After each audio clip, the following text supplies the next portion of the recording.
ಬೆನ್ನುಹುರಿ ಅಪಘಾತಕ್ಕೆ ಒಳಗಾದ ದಿವ್ಯಾಂಗರಿಗೆ ದಕ್ಷಿಣ ಕನ್ನಡದ ಬೆಳ್ತಂಗಡಿಯ ಸೇವಾ ಭಾರತಿ ಸಂಸ್ಥೆ ವತಿಯಿಂದ ಮಡಿಕೇರಿಯಲ್ಲಿ ಉಚಿತ ಆರೋಗ್ಯ ತಪಾಸಣೆ ಹಾಗೂ ಜಾಗೃತಿ ಶಿಬಿರ ಮತ್ತು ಗಾಲಿಕುರ್ಚಿ ಜಾಥಾ ನಡೆಯಿತು. ಮಡಿಕೇರಿಯ ವಿಕಾಸ್ ಜನಸೇವಾ ಟ್ರಸ್ಟ್ ಆಶ್ರಮ, ಸ್ವಾಮಿ ವಿವೇಕಾನಂದ ಯೂತ್ ಮೂವ್ಮೆಂಟ್ ಕೊಡಗು ಶಾಖೆ ಮತ್ತು ಕೊಡಗು ವೈದ್ಯಕೀಯ ವಿಜ್ಞಾನಗಳ ಸಂಸ್ಥೆ, ಬೋಧಕ ಆಸ್ಪತ್ರೆಯ ಸಹಯೋಗದಲ್ಲಿ ನಗರದ ಅಶ್ವಿನಿ ಆಸ್ಪತ್ರೆಯಲ್ಲಿ 3 ದಿನಗಳ ಕಾಲ ಶಿಬಿರವನ್ನು ನಡೆಸಲಾಗಿದ್ದು, ಜನಸಾಮಾನ್ಯರಿಗೆ ಬೆನ್ನುಹುರಿ ಅಪಘಾತದ ಬಗ್ಗೆ ಅರಿವು ಮೂಡಿಸಲು ಮತ್ತು ಬೆನ್ನುಹುರಿ ಅಪಘಾತಕ್ಕೆ ಒಳಗಾದ ದಿವ್ಯಾಂಗರನ್ನ ಮುಖ್ಯವಾಹಿನಿಗೆ ತರುವ ಉದ್ದೇಶದಿಂದಾಗಿ ಗಾಲಿ ಕುರ್ಚಿ ಜಾಥಾವನ್ನು ನಡೆಸಲಾಯಿತು. ಈ ಸಂದರ್ಭ ಸೇವಾ ಭಾರತಿ ಖಜಾಂಚಿ ಹಾಗೂ ಸೇವಾಧಾಮ ಸಂಸ್ಥೆಯ ಸ್ಥಾಪಕ K. Vinayakarao, Swami Vivekananda youth movement ಸ್ಥಾಯಿ ಸಮಿತಿ ಸದಸ್ಯ ಅಜಯ್ ಸೂದ್ ಸೇರಿದಂತೆ ಮತ್ತಿತರರು ಪಾಲ್ಗೊಂಡಿದ್ದರು.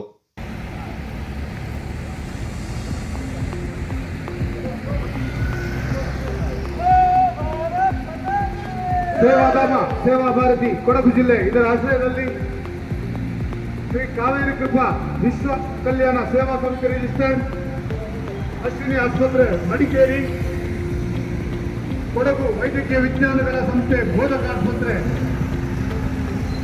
ಹಾಗೂ ಸ್ವಾಮಿ ವಿವೇಕಾನಂದ ಯೂತ್ ಮೂವ್ಮೆಂಟ್ ಕೊಡಗು ಶಾಖೆ, ವಿಕಾಸ್ ಜನಸೇವಾ ಟ್ರಸ್ಟ್ ರಿಜಿಸ್ಟರ್ಡ್ ಆಶ್ರಮ ಮಡಿಕೇರಿ ಇವುಗಳ ಸಹಕಾರದಲ್ಲಿ ಈಗಾಗಲೇ 7 ದಿನದ ಬೆನ್ನುಹುರಿ ಅಪಘಾತಕ್ಕೊಳಗಾದವರು ವಸೂಲಿಸುತ್ತಾ ಉಚಿತ ಆರೋಗ್ಯ ತಪಾಸಣೆ ಜಾಗೃತಿ ಶಿಬಿರ